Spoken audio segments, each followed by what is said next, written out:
Welcome back for the latest in business news. We are joined by Mike Eppel. Mech Eppel, that's your new name. Mech Eppel. Kind of rolls off the tongue, doesn't it? Good morning. Why not? I've heard worse. How are you, Mike? I've been called worse. I'm fine, thank you. How are you? Good, good. Reading through your notes here, a lot of people have been critical of what the federal government has been doing when it comes to the wage subsidy or this benefit, saying it doesn't really apply to them. So potentially seeing some good news today.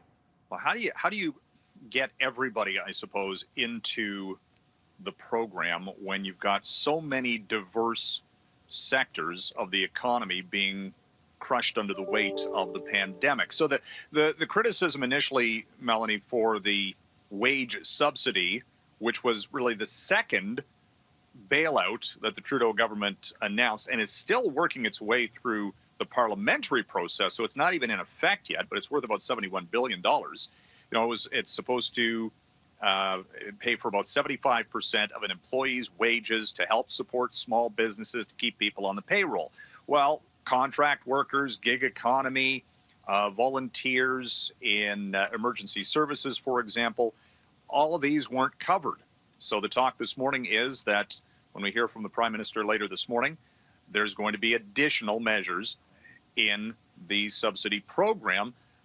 Some of the critics had contended, you know, upwards of 200,000 people may have not been eligible for the initial stimulus plan. So again, they're trying to work all of this through.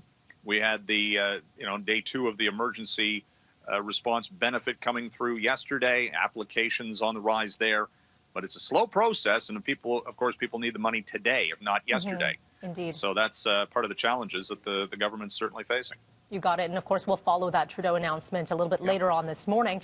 Meanwhile, let's turn our eyes to Alberta. We were talking a little bit earlier, hearing from Jason Kenney, unfortunately seeing the numbers when it comes to COVID-19. And you're watching the numbers when it comes to unemployment.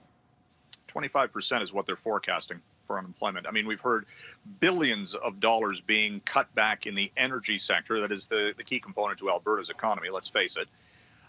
Just yesterday, ExxonMobil cut its spending plans by more than $10 billion worldwide. Their Canadian affiliate is Imperial Oil.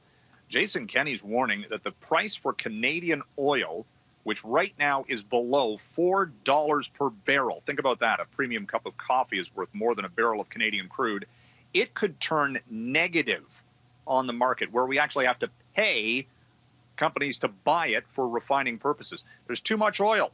No one's driving. The price has collapsed. Tomorrow we'll hear from OPEC. Maybe they'll announce a production cut to stabilize things. Who knows?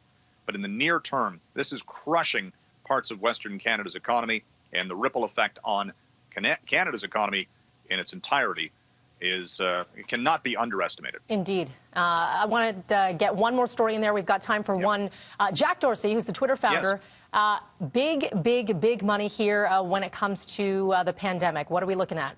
He's donating $1 billion of his net worth, which is about $4 billion, $1 billion or a quarter of his total net worth to pandemic research through some funds that are just working to collect cash, for all intents and purposes, for research, for global support. He's the founder of Twitter, founder of Square, the payment processing technology, and has been very much philanthropic and is doing more of the same. And it's going to be interesting to see if others in that wealth spectrum do more of this going forward. Of course, the Gates Foundation has been a long time supporter of global causes. You know, you've got a lot of big money out there, and I think that might be the next trend where we see some of this going toward pandemic research. Indeed, and you've seen a lot of celebrities also donating their time and raising funds, too. All right, Mike, as always, appreciate your time. Thank you. Have a great Wednesday. There's your reminder. Today is Wednesday. Thank you. Thank you very much.